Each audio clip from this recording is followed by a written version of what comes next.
პერიოდს მოითხოვს. მაგრამ პროგრამა შეზღუდულია დროის პერიოდი. დანიშნულება რამდენი იცით რა გვექნება ეგ მოხდა აი და ინდივიდუალურად ნატოსოა ბესომას გვა რატო გავიდნენ ნახვის საათებია ცოტა ის პერიოდია ხო და იცით რა პრაქტიკულად აუდიტორიას ძალიან საინტერესოა მოხსენების სტილში ესე მაგრამ თუ გინდათ ინტერაქციულად გავაკეთოთ ამ ფორმატით რომ მართლა პასუხ არავინ არ გავიდეს აუდიტორია გულდაწყვეტილი რომ აი მე თუნდაც თქვენი სლაიდი თუ პასუხეთ თუ მე ესე კითხვები რა შეგვიძლია გიბას კი ბატონო თქვენ წარადგინეთ თქვენი თავით რომ რა მიმართულებას ნეიროქირურგიაში გახლავთ ნეიროქირურგია ნეიროინფექციებთან დაკავშირებით ბაქტერიოლოგია რა თქმა უნდა თუ არის გამოსვლილი თავის შეყვანა ინტრათეკალურად და თუ ინტრათეკალურად შეყვანა ბაქტერიოფაგები და თუ არის ჩვენება რა არის მაინდა-მაინც ანტიბიოტიკო რეზისტენტობა თუ იხსენა უკვე დასკვნები გამოვიტანო პარალელურად შეიძლება ანუ როგორია თუ არის უკვე შედგენილი თქვათ გაიდლაინის ხრივან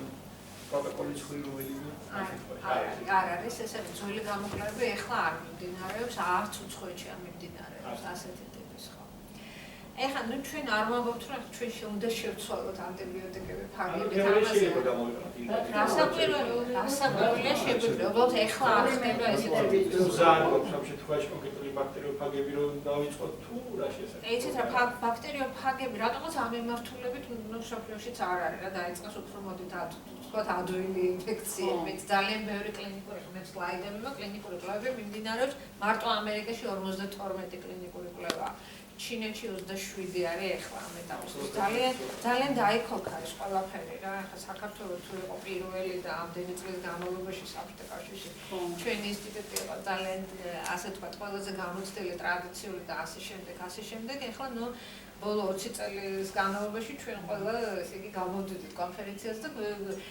ასეთი შეფასებები ისინი არ არიან ნორმალური, იმიტომ რომ ვირუსები მკურნალობენ ადამიანებს. ნუ ეს ეტაპი გავიარეთ და ამაშორებით ძალიან წარმატებულები აღმოჩნდით იმით, რომ ძალიან ბევრი ქვეყანა ამას უკვე აკეთებს თავისი ოფიციალურად უკვე რეგისტრირებული კლინიკური კვლევებით. ამერიკაში ისრაელში ეს იქნება კისტოზური ფიბროზი, რომ ჩირქოვანი ინფექციები, ქირურგიული ინფექციები და ასე შემდეგ რა. ძალიან დაქოქილია და ჩვენც უკვე ისეთ გამარებაში ვართ, რომ ეს კონკურენცია ძალიან მაღალია. რაც შეეხება კლინიკურ კვლევებზე იყო ჩვენ თუ ვაპირებთ ახლა ევროპის ჰორიზონტმა ესეთი ძალიან დიდი დაფინანსება გამოყო 22 მაისში იხსნება ეს პროექტი, პროგრამა 45 მილიონი ევრო არის სამი პროექტი დაფინანსდება და ხდება კონსორციუმების შექმნა. ახლა ჩვენ იმედი გვაქვს რომ სამში ჩავჭდებით, ეს არის უროლოგიური კვლევები, ქირურგიული კვლევები. და ნუ აქ რამოდენიმე ტიპის პრობლემა არის. ფაგი ჩვენი პრობლემა რაც არის, პირდაპირ ვიტყვი რომ ადრე 2023-მდე ჩვენი პრეპარატები, ჩვენ გვაქვს 6 პრეპარატი რეგისტრირებული იყო როგორც ფარმაცევტული საშუალება. 23 წლიდან ჩვენ ქვეყანამ გადაწყვეტა რომ ნებისმიერი ფარმაცევტული საშუალება უნდა იყოს GMP-ს ეგრეთ წოდებული manufacturing practice, კარგი საწარმოო, საერთაშორისო სტანდარტის მქონე წარმოებაში ნაწარმოების სამწუხაროდ ჩვენ ამის ფული არ აგვაქვს. დაახლოებით 10 მილიონი ევრო არის საჭირო იმისათვის, რომ პატარა ტიპის წარმოება გავაკეთოთ, ამიტომ შევცვალეთ სტატუსი ჩვენი პრეპარატების და გახსნა ახლა პარასამკურნალო საშუალება, რომელიც ასევე ფარმაცევტულია, მაგრამ იმისათვის, რომ გავყიდოთ და ჩვენი პაციენტები არ დაგვეტოვებინა პრეპარატის გარეშე შევცვალეთ. ეს არ არეგისტრირებულია, თუმცა ისევ ფარმაცევტული პარასამკურნალო საშუალება. და მუშაობთ საკითხზე, რომ მცირე საწარმო გააკეთოთ? ჩვენ გვაქვს საწარმო.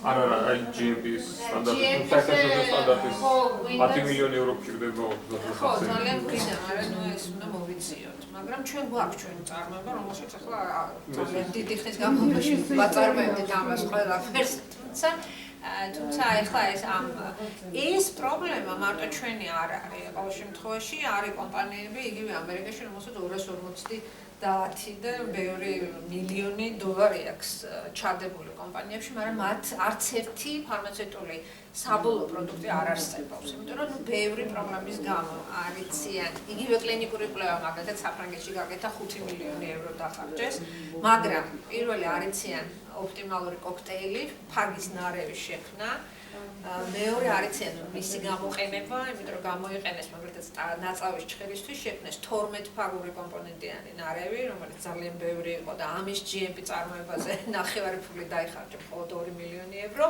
და შემდეგ გამოიყენეს ძალიან დაბალი დოზა და ფაქტიურად თერაპიული ეფექტი მაინც ჰქონდა ამ ფაქტს, მაგრამ იყო დაბალი. ანუ ელიავას ბრენდი ჯერ კიდევ შენარჩუნებული გვაქვს, რატო? იმიტომ რომ ეს ნოუ-ჰაუ, რომელიც ჩამოყალიბდა 100 წლის განმავლობაში, ვიცით როგორ უნდა შევქმნათ კარგი პრეპარატი და ვიცით როგორ უნდა გამოვიყენოთ.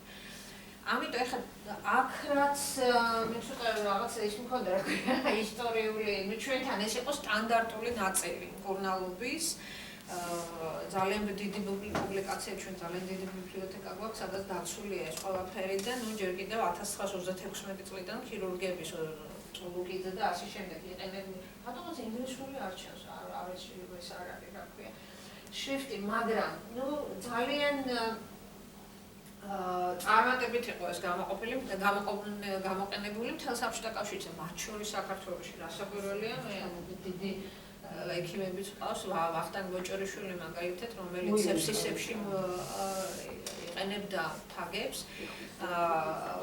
ბატონი ბესიკიანშვილი დამწრობის შემდგომ ინფექციებში, გურამ გვასალია, რომელიც მთავარი ქირურგი გახდათ და იგი აფხაზეთის ომშიც კი დაჭრილებში იყენებდა და ნუ ამბობდა, რომ აი ფაგებს აქვთ იმდენი ისეთი პოტენციური შესაძლებლობა, რაც ასაკურველი ანტიბიოტიკებს არ აქვს, განსაკუთრებით დიდ ქირურგიაში, როდესაც ანტიბიოტიკების გამოყენების ლიმიტი არის, ხო, რაღაცა კონცენტრაცია შეიძლება ვედა და ასე შემდეგ. ბატონი ციციშვილი და ეს ძალიან დიდი, ყველაზე დიდ კლინიკურ კვლევად ითვლება ეს 653 პაციენტზე, რომელიც ჩატარდა არამატო საქართველოში, არამედ რუსეთის კლინიკებშიც. და სხვადასხვა სეფსისების, ქრონიკული და მწვავე სეფსისების დროს ჩამოთვლილი დაავადებები და ყველაზე მნიშვნელოვანი იყო ის, რომ ფაგებს სამი სხვადასხვა ჯგუფი იყო კონტროლი, რომელიც მხოლოდ ანტიბიოტიკები იყო, მარტო ფაგი და ანტიბიოტიკები და ფაგი. ნუ ყველაზე მაღალი ეფექტი იყო ანტიბიოტიკების და ფაგების შემთხვევაში ქალბატონმა არინა მახსენე, რომ სხვადასხვა მოქმედების მექანიზმია და ამიტომ ეფექტურობა ბევრად მაღალი იყო. რაც ყველაზე მნიშვნელოვანია ამ კვლევისთვის, ამ კვლევაში შედეგებად არც ერთი უარყოფითი ან გვერდითი მოვლენა ინტრავენული გამოყენებისას ფაქტს არ ჰქონდა. მხოლოდ 2 თუ 3 შემთხვევაში იყო მინიმალურად ტემპერატურის მომატება. ეხლა რატო არ იყო ხო ეს ყველაფერი აღიარებული გარეთ? პირველი ის რომ მიუწვდომელი იყო, ჩაკეტილი იყო ქვეყანაზე, ძირითადი ლიტერატურის ნაწილი ჩვენთან რუსულად და ქართულად არის. და მეორე არ იყო ჩვენთან ჩატარებული საერთაშორისო სტანდარტით აღიარებული კვლევები. ანუ ორმაგი პლაცებო და ასე შემდეგ. ძალიან ბევრჯერ ეს ლიტერატურა, რომელიც ძალიან ბევრი გვაქვს, ჩვენ არის evidence based, ანუ შემთხვევების აღწერა და არა შედარებული რაღაცა კონტროლირებული ექსპერიმენტების შედეგები. ну ინსტიტუტი ხალხთან არის და მოგახსენათ, ძალიან ვცდილობთ, რომ ბევრი მიმართულებით ვიმუშაოთ, ძალიან ბევრი კოლაბორაცია გვაქვს უცხოეთთან. ვინარჩუნებთ ამ სახელს, რომელიც გქონდა ამდენი ხნის განმავლობაში და ჯერ კიდევ ვინმე თუ იწყებს ფაგებს მუშაობას მოდის ჩვენთან და უნდა ჩვენთან კოლაბორაცია. ყველაზე მნიშვნელოვანი რაც გვაქვს, რასაკვირველი ადამიანური რესურსები, პერსონალი და მეორე ძალიან დიდი კოლექცია გვაქვს ფაგების, რომელიც მსოფლიოში ერთადერთია.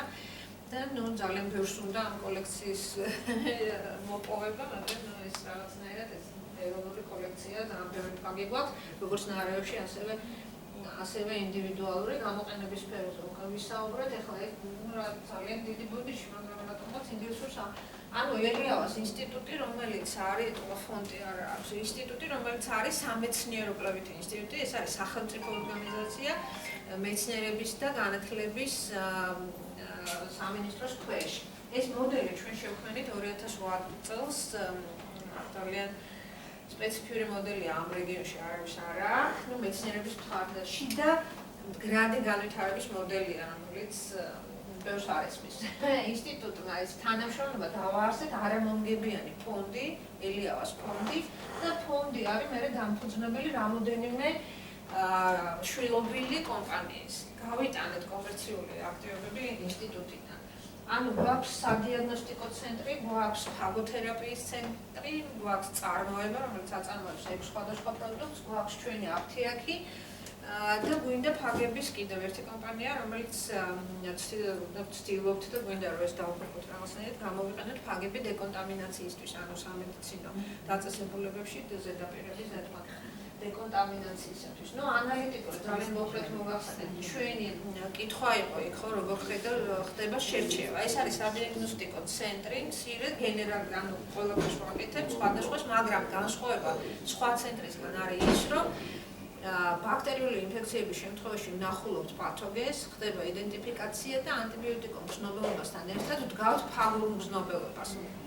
იმისათვის შევარჩიოთ რომელი ფაგი მოქმედებს ამ პათოგენზე. გვაქვს 6 პრეპარატი ამ წუთში, 5 არის ნარევი, ბოლო არის ეს უკაცრავად სტაფილოკოკური ბაქტერიოფაგი მონოფაგი, რომელიც მე ვახსენე ის დიდი კვლევა საბჭოთა კავშირის დროს, აი ეს იგივე ფაგი გამოიყენებოდა იმ კვლევაშიც, ეს არის მონოფაგი, ძალიან მაღალი აქტივობის, ჩვენ მსოფლიოდან მიღებულ სხვადასხვა ბაქტერიულ კოლექციას ვტესტავთ დრო და მას რაღაცა 90 და უფრო მეტი აქტივობა აქვს. დანარჩენები, ნარევები, პიოფაგი მაგალითად გამოიყენება ჩირქოვანი ინფექციების შემთხვევაში, იტესტიფაგი 16 სხვადასხვა კომპონენტია, მათ შორის სალმონელა, შიგელა, ენტეროპათოგენული კოული და ასე ენტეროკოკები, ძირითადად ინტესტინალური დაავადების საწინააღმდეგოდ და 3 სხვადასხვა კომბინაციებია სხვადასხვა პრეპარატებისთვის.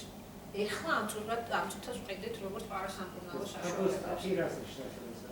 იცით რა, სტაფილოფაგი იყო და რახან პარასამკურნალო სტატუსი შეუცვალეთ, ეხლა ქვია პარასტაფი. თორე იგივე სტაფილოკოკურია. ფაგოსტაფი. ავტორიზებული აფთიაგი, პატარა აფთიაგია, აქაც ყველაფერს ვყიდით, მაგრამ მნიშვნელოვანი არის ის, რომ ჩვენ გვაქვს აფთიაგს აქვს ლიცენზია საქართველოს ჩანდაცვის სამინისტროსგან, რომ დაამზადოს ფაგები, ეგრეთ წოდებული ავტოფაგები ინდივიდუალური მოხმარებისთვის. ანუ იმ შემთხვევაში თუ ის 6 ფაგი არ მოქმედებს ან რაღაცა პათოგენზე, ხო, ბაქტერიის ინფექციის გამომწვევზე, ჩვენ მერე პერსონალურად ვამზადებთ ფაგს ინდივიდუალური მოხმარებისთვის. ეს ძალიან რამდენ ხანში კურნალობის დაწყებით? კურნალობის ერთ კვირაში არა, ორი სხვადასხვა თემა, რამდენ ხანში ვამზადებ, პირველი ეს კითხვა არის, როდესაც მაქვს ბაქტერია, მაქსიმალურად ძალიან მინიმალურად შევცდილობ, მაგრამ პაციენტს ვეუბნებით, რომ ეს მაქსიმუმ 2 თვეში. იმიტომ რომ მხოლოდ 2 კვირა გვაქვს კონტროლი, ხარისხის კონტროლი. ქრონიკული.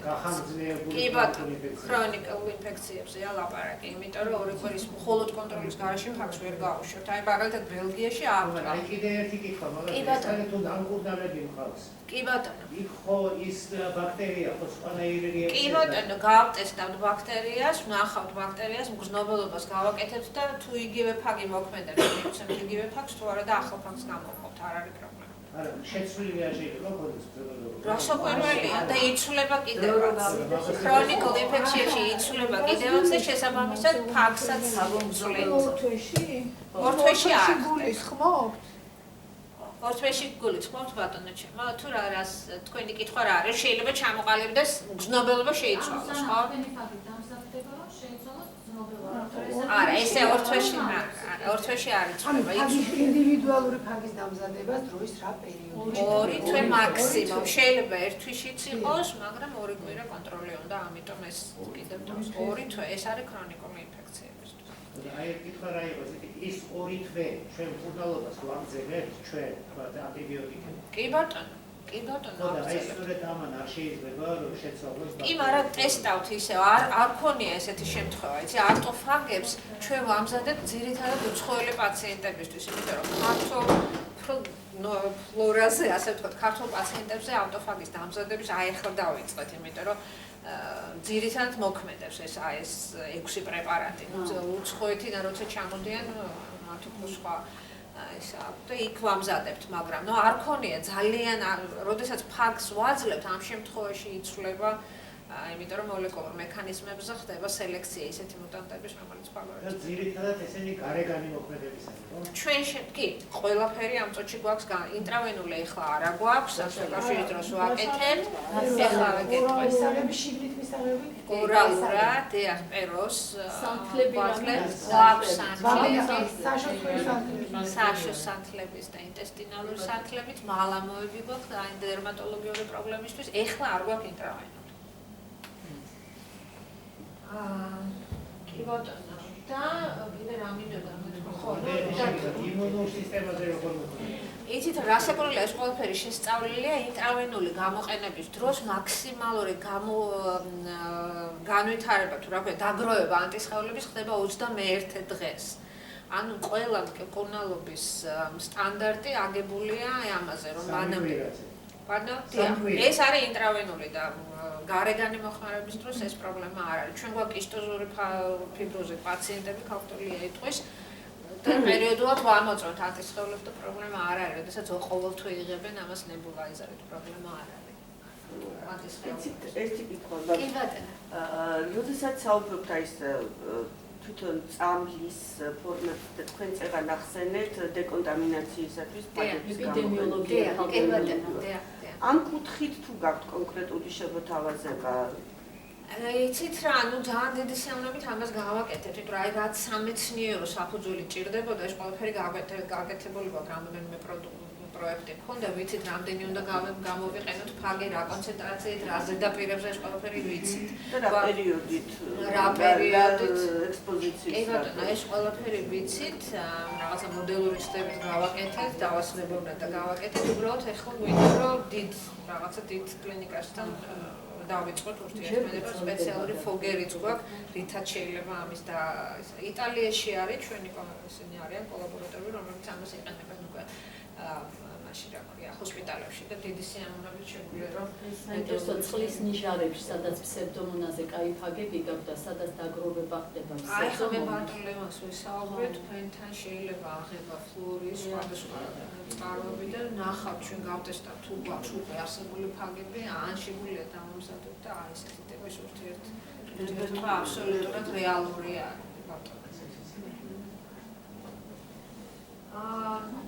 ხო, ეხლა რაც ეს არის ჩვენი ფაგოთერაპიის ცენტრი, პატარა ცენტრია, ამბულატორიის ტიპის არის, ეს არ არის დიდი ჰოსპიტალი, მაგრამ დიდი სიამაყით მინდა თქვა, რომ ქართველ ისინი მოსახლეობასთან ერთად მემსახურებით უცხოელებს და უცხოელების მომართვიანობა ძალიან მაღალია, 85 ქვეყნიდან, ეს არის ქრონიკულად ძირითადად მოავადე პაციენტები, რომლებიც თვითონ პოულობენ ინფექციებით მოდიან 10-20 წლიანი ინფექციები.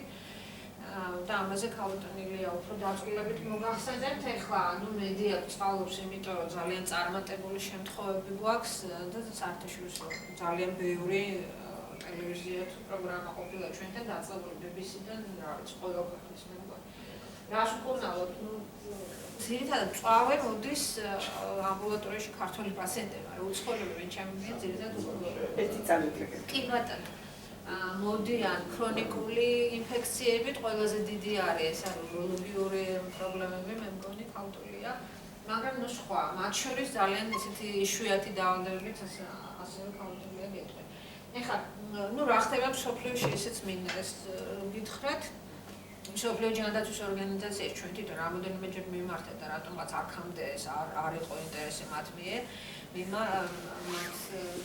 გამოხატული, თუმცა აი შაშან უკვე ესე ანტიმიკრობიული რეზისტენტობა იმდენად დიდ მასშტაბებში და გლობალურ საფრთხეს წარმოადგენს, რომ თვითონაც დაინტერესდნენ, შაშან გქონდათ სემინარი ჩვენთან საქართველოში, ლუგარის ცენტრში და ძირითადად ჩვენ წავიყვანეთ ის სემინარი. ანუ ცდილობენ იფიქრონ, როგორ შეიძლება ამის ყველაფრის ლეგალური აღიარება და როგორ შეიძლება რომ ეს ძალიან ბევრ ქვეყნამდე მივიდეს ფაგოთერაპია, იმიტომ რომ რეზისტენტობა ნამდვილად დიდ პრობლემებს უქმნის. რამოდენიმე სტატია გამოაყოფეს წელს. ძალიან დაინტერესებულია დიდი ბრიტანეთი, შაშან პარლამენტში იყო მოსმენა და ჩაითვალა, რომ ფაგების შესაძლებელია განხილული იყოს, როგორც ერთ-ერთი ალტერნატივა ანტიბიოტიკურ რეზისტენტობის გადაწყდა სახელმწიფო დონეზე, უფრო მეტი ფინანსები გამოიყოს და ბევრი მათ შორის GMP გააკეთონ, GMP არ არსებობს, GMP დიდი პრობლემა არის მათთვისაც კი, ესე იგი სულ იმას ვამბობთ, რომ გაქვს ფული არ ნიშნავს იმას, რომ კარგ პრეპარატს გააკეთებ. სხვადასხვა თემები არის აბსოლუტურად. რაც შეეხება, ეს არის ევროპული კანონმა, აქ ინგლისურად გქონს, რა ხდება ევროპაში, ხო? აქამდე ევროპელებმა ევროპის სამედიცინო ასოციაციამ ჩათვალა, რომ ეს არის ფარმაცევტული საშუალება, სამედიცინო საშუალება და არა, თქვათ, ბიოლოგიური. დაიწყო, ესე იგი, სამ დიდ დოკუმენტზე მუშაობა, ცხოველების დასაცავად ეს დოკუმენტი შეიქმნა, ძალიან რთული დოკუმენტია და უკვე ახლა ეპარებათ იმ მუშაობებს თუ არა, იმიტომ რომ ძალიან გააწვირებს პროდუქტს. მეორე შეიქმნა მეორე დოკუმენტი, რომელიც ფაგის აი ამ პერსონალიზებული მოხმარებისთვის შეიძლება ჩაითვალოს, ანუ ხარისხის guideline როგორი უნდა იყოს ავტოფაგი, ანუ ინდივიდუალური მოხმარებისთვის. ეს ღია დოკუმენტია და ეხლა აგროვებენ რაღაცა საზოგადოების და ექიმების და ბიოლოგების თქვათ აზრს ამის შესახებ და ეხლა დაიწყო უკვე ადამიანის ჯანმრთელობისთვის, ინფექციური დაავადებებისთვის ამ ფაგების ხარისხის guideline-ებზე მუშაობა. ძალიან რთული არის. ეხლა რატო არ არის აღიარებული? იმიტომ რომ ეს არის ბიოლოგიური პრეპარატი, რაღაცა გარკვეული დროის მერე, როდესაც კარგი თქვათ ნარევი გაქვს ფაგის, მაგრამ გარკვეული პერიოდის მერე ახალი ბაქტერიები წარმოიქმნება, ახალი რეზისტენტობის მექანიზმით და შენი არსებული პრეპარატი აუცილებლად ამის ადაპტაცია უნდა გააკეთო. რას ნიშნავს ადაპტაცია? ანუ ხელოვნური სელექციით, გენეტიკურად ხელოვნურად მაგრამ ბუნებრივი ფაგია, იპოვო და ამატო შენ ნარევს ან რაღაცა განაახლო მუდმივად ეს შენი პრეპარატი. აი ეს არის ლეგალური აღიარების ძალიან სერიოზული პრობლემა, იმიტომ რომ იცვლება შენი პრეპარატი. მაგრამ მიდის მე იმედი მაქვს, რომ ხო ეს ჩამოთვლილი ქონდა ეს კლინიკური კვლევები, რომელიც მიდის ახლა და ესე იგი პროცესი დაწყებულია, ძალიან მინდა რომ საქართველოშიც ახლა ალბათ მარინამას ახსენდა, გარეთ უფრო გვიცნობენ და უფრო აფასებენ და ასე ვთქვათ ამაცა ცნობადობა ბევრად მაღალია ვიდრე საქართველოში. მეტი არიან გარეთ. რაოდენობრივად იცით რა, კი ბატონო, მაგრამ მიმღებლობა უფრო აქვთ. ეხლა ამერიკაში დობაც აქვთ. აი ეს რომ ევროპაში თქვათ აღიარება მოხდება და მიიღებენ ამ დოკუმენტებს და ევროპიდან რომ შემოვა საქართველოში, მე მგონი ცოტა უფრო დაიჯერებენ ჩვენი ექიმები, აი აბსოლუტურად გიდასტურებ ჩემ პატივისცემას, მაგრამ აი ეს უნდობლობის მომენტი არსებობს. ეხლა ეს არ არის პირველი შეხება ჩვენი ექიმებთან, თუმცა უფრო მეტად ალბათ აქტიურებიც უნდა ვიყოთ, იმიტომ რომ ეხლა ექიმებთან შეხვედრებისას, მაგრამ იქ უფრო მიმღებლობა ღია არის, უფრო ბევრი მძიმე პაციენტია, აბსოლუტურად გეთანხმებით. ჩვენ გაგებაში მაინც მეორე რიგის თერაპიაც არის. კი ბატონო, შეიძლება ჩაითვალოს. შესაბამისად, ამიტომ ჯერ პირველი რიგისაც დავდივართ. კი ბატონო, გაიდლაინებში არ არის, აბსოლუტურად გეთანხმებით, მაგრამ როდესაც პაციენტები არიან დახრეტა ზოგადად, ამიტომ სხვასთან არ არის დახრეტა და იქ იოლად არ არის, იქაც იქნება. მაგრამ იცით რა, აი მე ესე ვფიქრობ, რომ თქვენთან საუნივერსიტეტო კლინიკაა, ხო, შესაძლებელია რაღაცა იგივე სამეცნიერო თემატიკაზე ერთად მუშაობა, ხო. იგივე ვთქვათ, აი თამუნა ხო, ამას ცდილობს ძალიან ის პეიზაჟი, თქვათ მიკრობული, რომელიც გააქვთ, ხო, შეიძლება გავტესტოთ რა არის, გვაქვს თუ არა ფაგები, იგივე დეკონტამინაციის, რაღაცა საფეხურებად შეიძლება ამის გაკეთება. და ჩვენ კისტოზური ფიბროზის, თქვათ, საზოგადოებას იქაც ბავშვები ძალიან ბევრია და აღარ აქვთ უკვე ანტიმიკრობული რეზისტენტობა ძალიან მაღალ დონეზე და რატო არ შეიძლება, რასაკვირველია ჯანდაცვის სამინისტროსაც ვესაუბრებით. ძალიან ბევრი თემაა და ხო არის სახელმწიფო ბოდი შეგაწყვეტილება სახელმწიფო დახმარება გამოცხადა თქვათ ფაგოთერაპიის ახალისება ფინანსური დასაზრდით და არანაირი ამას არაფერი არ მოყოლია ეს განცხადება იყო ეს იყო პრიორიტეტად ჩაითვალა სამი პრიორიტეტი იყო მაგრამ არა იმიტომ რომ უამრავი მიმართულება რაც გამოსახულებია და თუ აი აქამდე მოვედით ხო ჩვენ მოვედით მხოლოდ ჩვენი შესაძლებლობებით ეს და უცხოელი მე სულ იმას ვამბობდა ჩემი კოლეგების რომ ინსტიტუტით გადარჩა მხოლოდ საერთაშორისო დაფინანსება იმიტომ რომ ჩვენ ვისწავლეთ კარგად იმ საერთაშორისო პროექტების წერა და მონაწილეობას ვღებულობდით ამ საერთაშორისო კონკურსებში. სხვა ჩვენ არანაირი დახმარება არ მეგვიგვია. ეხლა გვაქვს ეს შიდა მოდელი, ხო აზრი აი ამ კონსორციუმის არის ის, რომ აი ამ შვილობილი კომპანიების მიერ გენერირებული მოგების ნაწილი შედის ფონდში და ფონდი ეხმარება ინსტიტუტს, რომ აი ეს განგრძობიდობა, რომ შესაძლებლობა გქონდეს კვლევების გაგრძელების. რაღაცა შიდა გრანტები გვაქვს, შიდა კონკურსი, განსაკუთრებით ახალგაზრდებისთვის ვეხმარებით, მაგრამ რასაკვირველია დიდი მხარდაჭერა არის საჭირო. მარტო ვცდილობთ კლინიკური კვლევები. კი ბატონო, შესაძლებელია გავაკეთოთ მცირედ რამე. ჩვენ დავამთავრეთ ახლა ობსერვაციული კლინიკური კვლევა ქირურგიაში. ჩვენ ფაგოთერაპიის ცენტრში იყო 50 პაციენტზე, ეს ამერიკული სამხედრო ექიმები იყვნენ ამით დაინტერესებული, ძალიან მცირე. და ამუშავე დაახლოებით 83%-ში ეს ქრონიკული იყო და მე მგონი ჭრილობები და მე მგონი ეკიუტიც იყო მწვავები და 83%-ში გვაქვს სრული დახურვა 2 კვირის განმავლობაში, რაც ჩაითვალა, რომ ძალიან მაღალი შედეგი არის. და ეს იყო მხოლოდ არა ავტოფაგებით, ეს იყო კომერციული ფაგებით ქართულ პაციენტებზე. ნუ აი რაღაცა ბევრი. ეხლა მაგალითად ვაკეთებთ შვეიცარიული პროექტი გვაქვს ქალთა ბაქტერიული ვაგინოზებში, სტრეპტოკოკულ ფაგებზე, ისიც ობსერვაციული კლინიკური კვლევა გვაქვს, იმედი გვაქვს ისიც კარგად დამთავრდება დეკოლონიზაციის შემცირებაზე. ნუ აი რაღაცა ესეთი წვრილი ესენი გვაქვს, მაგრამ ზავთვართ ვითანამშრომლობ. სტრეპტოკოკი აგალაქტია თუ რა? აგალაქტია. ხო.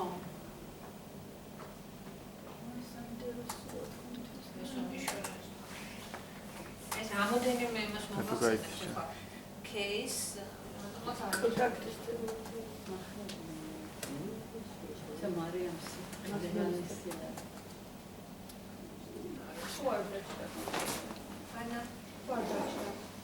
არ არის ჩართული შეერთებული არ არის შეერთებული აი ეს არის მაგის დამტენი აი ეს